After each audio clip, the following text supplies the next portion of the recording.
This mutation is called Delivery Guaranteed and is displayed on Void Launch. We have 3 mutators active. We have Going Nuclear, Just Die, and we have Barrier. Our resident soloist for mutations is going to be running this mutation 2-2. He's going to be playing with 30 points into Fenix attack speed, 30 points into the AI Vitality Mastery, and then a 20-10 split into the Chrono Boost and Starting Supply Mastery. And he is using a Kundalar P1 Fenix. Now, full disclosure, when I initially saw this Prestige description before, the Prestiges came out, I did think that this Prestige was not very good, but if played well, I have completely changed my view on this. I think it is one of the stronger Prestiges in the game, but it needs to be played well. You need to utilize Fenix as much as possible so that you can utilize his suits and actually maximize the amount of damage you deal. So, the mutator interactions here, Just Die and Barrier, are only one, they are the potential interaction here. One thing to note is that if the unit dies with and then respawns with Just Die, its Barrier does not get reset, because the Just Die mutator does not trigger any death effects for a unit that ends up dying and respawning. There is no death and respawn, it just basically resets the unit's HP and shields to maximum, and energy as well, when the unit's HP goes to 0, so the unit doesn't actually die. So any of the death effects that you would normally expect do not interact in the way that people sometimes think they interact with Just Die. So you can see these Going Nuclear nukes over here, and this one is going to be the tricky part of this mission. These things they have a really large AoE and they deal an insane amount of damage, and if you're not careful, you can end up losing your entire army completely unexpectedly. So we do have a Twilight Council and a Cybernetics core down already. We also have a slightly milder Rage-A-Lot. Remember, this is not the Rage-A-Lot Administrator Prestige, so this Dallas is not going to be able to wreck things as quickly as you would normally expect him to be able to wreck, but he is playing up against a Zerg composition, and there is actually a really nice wall in over here.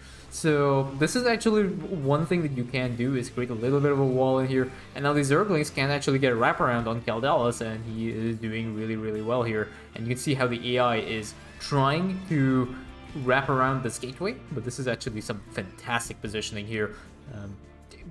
There is really nothing else to say. This is just some great positioning. If you want, just pause the video, take a look at how he's positioned that, because this will help you as well if you're playing on random queue when you have an ally that chooses to not help with the first attack wave. So Dallas and Dallas over here, now they're going to be clearing out the expansion. Nexus is also down, and so far so good. Fenix is actually having absolutely no issues right now in Dallas, like pretty much no damage taken, like it's only shield damage, so that's actually really nice. Dallas and Talus again ready, and they're taking their positions for the next attack wave that will be spawning. Enemy composition is the Devouring Scourge composition, so this is actually an air composition, so eventually Fenix will want to try and he'll try and want to start building air units, but right now his priority is focusing on his economy and getting things up and running. And you can see here there's even some long distance mining here just to prevent these workers from, being slowed down. He is maximizing the value out of these workers. And notice the 19 out of 21 saturation as well on this Nexus.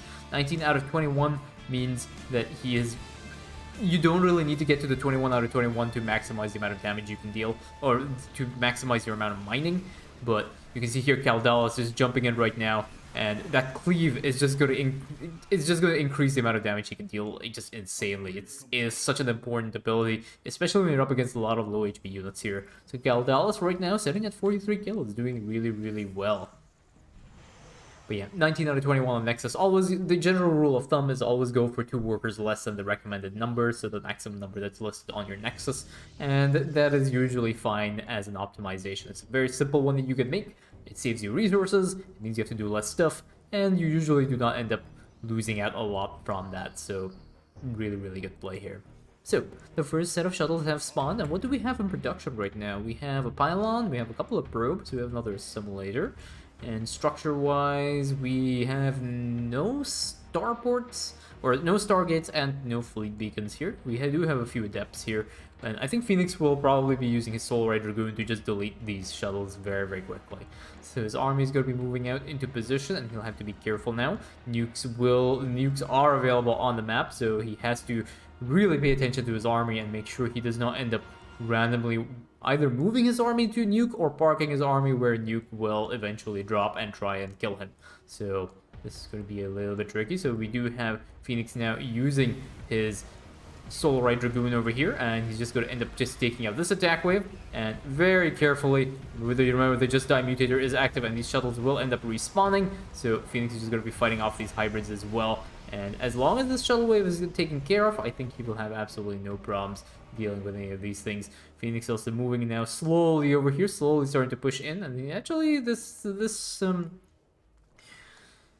Praetor armor suit is not really being utilized very much. He does deal a little bit of damage over here, but I think that I think the Praetor armor suit could have been utilized a little bit better. But Fenix's army now slowly starting to pick up in numbers, and he's having absolutely no issues with having here. The one thing you got to be careful as well is when you're warping in with conservators, there is a very high chance that a nuke can spawn like this and take out your entire army like that, and there's pretty much nothing you can do. So do bear that in mind. It is a thing that can happen. It is really, really annoying, but that is pretty much... I don't even know if you can actually get out of the way before the nuke hits. There's not really a lot of warning when the nukes land, but Fenix is one of these commanders that is... I think a lot of people, even before the Prestigious came out, really underrated Fenix, because he isn't a particularly interesting commander. His army is mostly just F2A move, but like he has such strong mutation resilience. His army scales up really nicely throughout the course of the game. His army deals a good amount of damage, and they can handle pretty much any unit that's thrown at them. And you'll see right now, Fenix is maybe not particularly comfortable in this stage of the game, but you will notice that as the game reaches maybe about the 15 or 16 minute mark, his army is really, really strong once he gets his Colossi and his Immortals and his Carriers and his Scouts out. So Fenix is a really good commander, and he does work for these mutations. There is a random Warbringer over here. I'm not really sure. There's also one random part of this attack wave here, but Fenix has recalled his army back here. This Warbringer is going to survive the onslaught of nukes. There's probably just one random Zergling there, but Fenix needs to go and deal with this shuttle spawning. There's another nuke over here. The nuke will completely whiff. Oh, we had the Brood Queen. Okay, it was a Brood Queen there. So now Fenix is just going to go ahead and slowly work away on these shuttles. Remember, they will end up respawning. He has a good number of adepts here as well. Warbringer out as well. So, eventually Purification Blast will be doing pretty well for himself. I don't actually think he has the upgrade yet. Yeah, he doesn't have the upgrade yet. It will probably be on the way yet. So it's on the way here, but eventually Fenix will probably want to try and get a few more Scouts and Carriers here. Usually when I play Fenix, I always go for the gateway units. I always build these units, but the ratio of air units to ground units is a little bit different.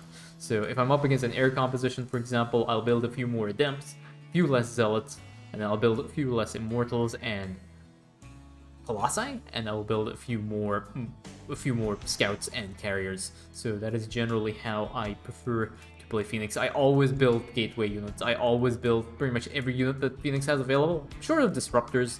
Disruptors do have their utility, but probably not against an air composition here.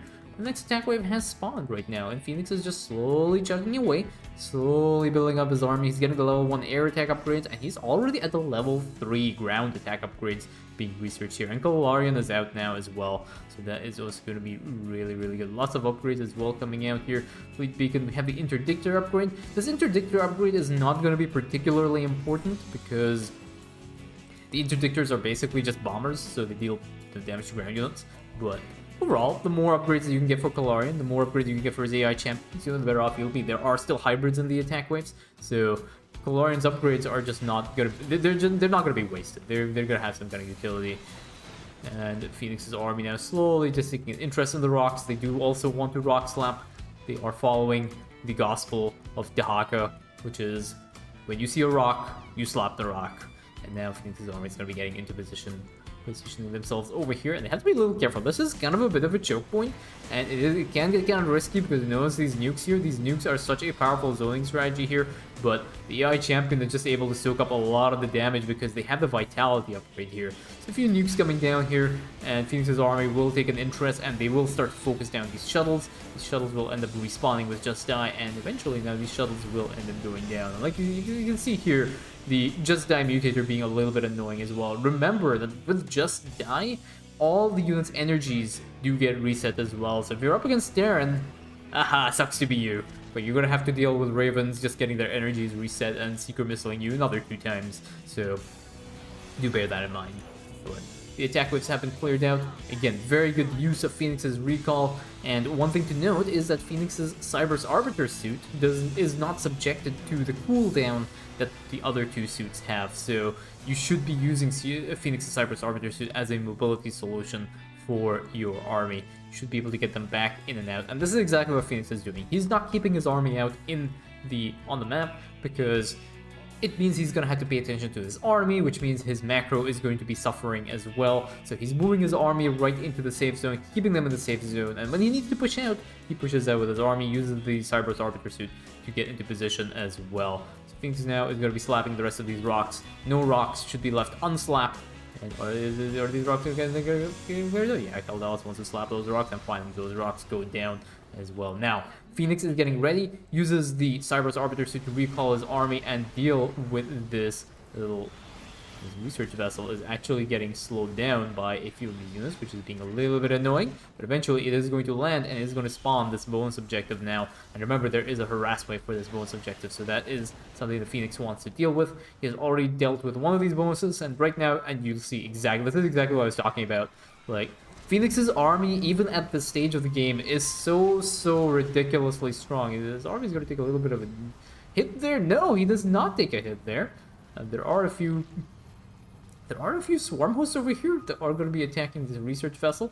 Fenix wants to go and deal with this thing as well. But Fenix now has used his Solarite Dragoon, and he's going to use his Arsenal Overload here, and he's just going to start taking out these shuttles one by one. All the 3 shuttles have gone. Fenix has cleared up this one side. A few of those Adepts have gotten hit by the nuke. Again, there's a lot of little micro that is required over there, but this research vessel has survived, which is really nice for Fenix. So 2 out of 2 bonuses so far, and now Fenix's army is just going to be dealing with this one hybrid there that has apparently an infinite amount of HP. So the Corruptors do end up going down as well. What do we have in terms of Fenix's units? Yeah, see, he has a really good mix of units so far, and I think he might be able to do a little bit better with maybe a few more Colossi, just to improve the Warbringer's ability as well. Not really too much of an issue. So far, Fenix has lost 3 Conservators. A lot of Adepts have gone down, but that's fine, and 1 Carrier here, so he's doing okay. Now, this one is usually the moment of truth. This one is really tricky because you have triple escort waves with the shuttles, plus you have the attack wave that'll spawn here. Fenix is going to be starting to clear out this area here. He has to be a little bit careful with these nukes. These nukes are such a strong zoning solution for Amon. So he's going to start working away over here. And remember, the Fenix is going to have his Solarite Dragoon ready, and one of his Arsenal Overloads with Solar Flares are just going to be able to wipe out a lot of the stuff here that is coming up. But Fenix is going to engage this first wave of shuttles. Should not be too difficult to deal with, and these shuttles will end up going down as well. There are a lot of Adepts here, and these Adepts are just going to be focusing this down. A few Tuna Fish hybrids here that are a little bit annoying, but nothing really Fenix cannot handle. The attack wave is going to start spawning right now. Fenix is in position here, and you just see the amount of damage that Fenix is able to do. He's just deleted all those Mulists. There are a few hybrids over here, but these hybrids are not going to stand a chance. They will actually probably even take out this one Colossus. They're going to start focusing on this Colossus. Army has to move out of the way, but Fenix actually recalls them out of the way. A couple of Adepts do get clipped by the nuke, and now this one hybrid over here as well needs to be dealt with. Hilarion is going to be trying to duke it out with the 2 Tuna Fish hybrids, but he decides to avoid that. His goal is to try and focus on these shuttles. He focuses them all down. No shuttles have escaped so far, and no bonuses have been lost. And now there is just a huge fight here. Fenix's army are surrounded by hybrids, but a lot of the Guardian shields have come down from the Conservators, and they are just mitigating the amount of damage Fenix's army is taking, and so far, so good. And now we have another single shuttle wave coming up, but there needs to be someone to address the bonus objective here. So I think Fenix might want to start working his way up. He does want to try and get these bonus objectives done as well. And what do we have now in production? Yeah, we just basically have some more carriers coming out. And notice as well that Fenix is supply capped. So he is doing really well. He's focusing on an Adept army. Personally, I would like to see a few more scouts. I think having just a few more scouts and carriers might be also a little bit better. But it's just a personal preference for me. Adepts are perfectly fine as an anti-air solution. And that is something I just realized you can only say if you're playing co-op. because adepts are not an anti-air solution when you are playing on the ladder. You might end up on Bronze League heroes. A couple of adepts do get clipped over here, which is somewhat unfortunate. But remember, this part of the terrain is so difficult to navigate because it's just everything over there, and like nukes come up. It just gets really, really tricky. And again, the Phoenix's army just runs into the harass wave for the bonus objective, so that army is just going to get completely shredded by Fenix. This is army, and over here Phoenix is just going to be working her way through. Unfortunately, Phoenix does go down, and this actually kind of stings a little bit. One of the things you got to realize is that if you lose Phoenix, you get a 300-second cooldown on his suit, which means that it's going to be a while before he's up again, and ideally you do not want to end up losing Phoenix like that. And unfortunately, it does mean that because Phoenix has died so late, he's probably not going to be available to deal with the final shuttle wave, which is something you may want to have. So that is somewhat unfortunate, but that is the way of StarCraft. Phoenix is now going to be focusing on these shuttles, clearing out the rest of these shuttles out here. And Phoenix doing actually really, really well. Not flowing a lot of gas. And yeah, he's sitting at 185 supply. He could do a little bit more production, so we have a few more warpins of adepts here. And remember, every single time he warps in, there is a risk a nuke could try and take his army out. But so far, so good. The warpin of the adepts is I think one of the reasons why Phoenix has chosen to go for adepts instead of carriers and scouts, because that way he doesn't have to rally them across the map here. Funnily enough, does Phoenix not have detection? I don't think Phoenix has detection. I think he's using a Cyber's Arbiter suit for detection here. But Phoenix wants to intercept this first shuttle, so he's going to be able to take that out. And again, these Corruptors and Tuna Fish Hybrids pretty much going to stand no chance against Phoenix here. He has to be careful of the zoning nukes over here. A few of the army does get hit, but they have moved out of the way in a good amount of time. There's another nuke over here, so he'll have to disengage, and he'll have to try and take out these things as well. A few more of these adepts here as well. Very nice dodge here from Phoenix. And yeah, Phoenix's Solar Red Dragoon suit is completely out of commission. So now there is another shuttle wave on the central set of warp conduits here. I do not know if Phoenix wants to deal with that. I think he might be foregoing that. And yeah, I think he's going to be doing it. I'm going to pull up the mission objective so we can see what we have. We have one wave of shuttles. There are going to be a few more that will be escaping over here. But so far, so good. As long as he gets this mission done, it should not be too much of a problem. Remember, all 3 bonus objectives have been cleared out too. So yeah, a couple of these shuttles will start escaping. Phoenix is just going to be focusing the rest of these things down. And yeah, Solar Red Dragoon not going to be available for the final wave here. This wave is already going to start attacking his base, but Phoenix has to try and get into position. There is another nuke over here, and this nuke is going to really, really hurt there. A lot of the adepts have gone down so far. Phoenix needs to try and just take out... I don't actually think he needs to do any of these things, but he's just going to stasis all of Amon's units. He's just going to focus down these shuttles, and these shuttles are going to end up going down. Yeah, there we go. So 2 shuttles have escaped, and very nice use of the stasis there just to stall Amon's army. All the bonus objectives have been done. Mission success, and that is GG.